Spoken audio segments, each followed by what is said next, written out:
Kerajaan Aceh merupakan kerajaan bercorak Islam yang berdiri di Banda Aceh Darussalam sekitar 1496 Masehi. Merujuk Sumatera and the Malay Peninsula 16th year century dalam Digital Atlas of Indonesian History. Kerajaan ini pun didirikan di wilayah Kerajaan Lamuri dan mengalami ekspansi hingga menyatukan kawasan Daya, Pedir, Lidi, sampai Nakur. Kerajaan di Tanah Rencong ini terlahir dari gabungan dua kerajaan sebelumnya yaitu Lamuri dan Aceh. Atas dasar ikatan pernikahan antara Raja Lamuri dengan Putri Raja Aceh.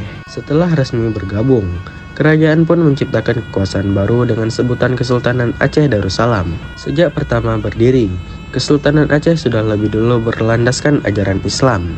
Penggagas sekaligus pendiri Kerajaan Aceh yang menjabat sebagai raja pertama yaitu Ali Muhayyad Shah 1496 sampai 1530 Masehi.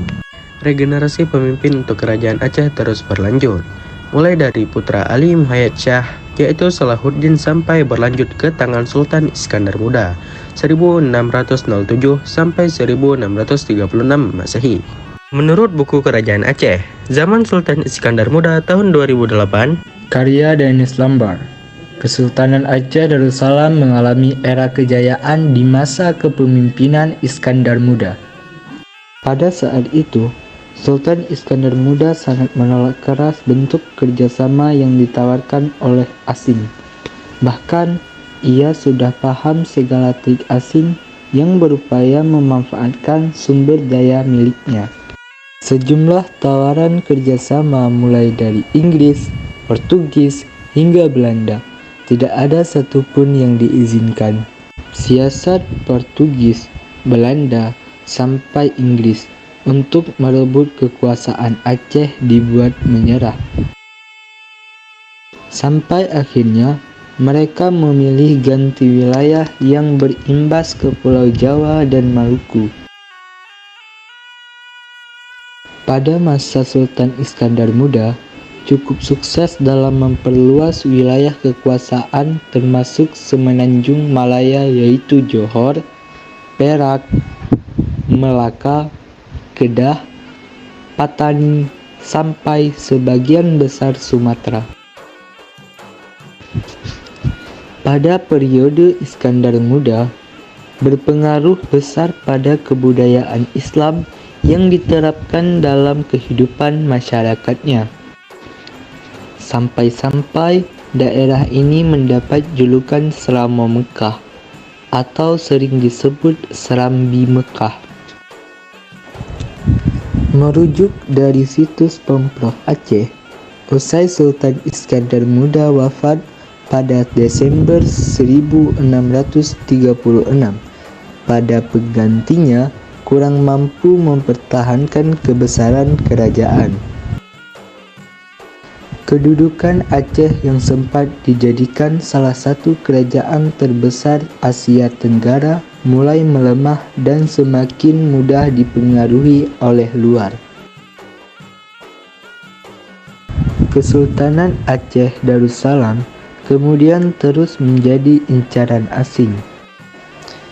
Ketika bangsa Barat mulai menguasainya dengan perjanjian Traktat London dan Traktat Sumatera. Sikap penguasa bangsa asing untuk mendapatkan Aceh lebih nyata. Tepatnya pada 26 Maret 1873 saat Belanda menyatakan perang kepada Sultan Aceh. Perang Sabli berlangsung selama 30 tahun. Itu membuat Kesultanan Aceh berakhir. Sultan Aceh terakhir, Sultan Muhammad Daud Shah, terpaksa harus mengakui kedaulatan Belanda di Aceh.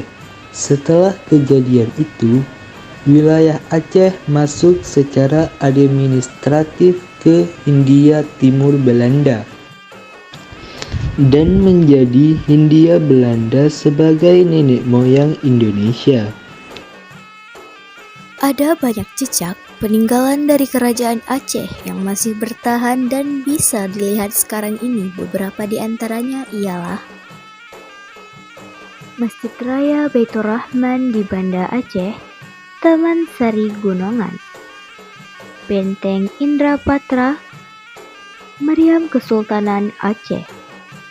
Makam Sultan Iskandar Muda, uang emas kerajaan Aceh, sampai dengan hikayat Aceh berupa karya sastra. Kesultanan Aceh juga menguasai sektor perdagangan yang memiliki bandar niaga yang disinggahi para saudagar dari berbagai bangsa di dunia. Kehidupan masyarakat Aceh menjadi lebih makmur. Dalam catatan lain juga disebutkan Kesultanan Aceh menjadi pengekspor hasil bumi seperti beras, telah ada rempah-rempah dan lainnya. Sementara untuk aktivitas impor, Kesultanan Aceh mendatangkan kain dari India, porselen dan sutra dari Jepang dan Cina, serta minyak wangi dari Eropa maupun Timur Tengah.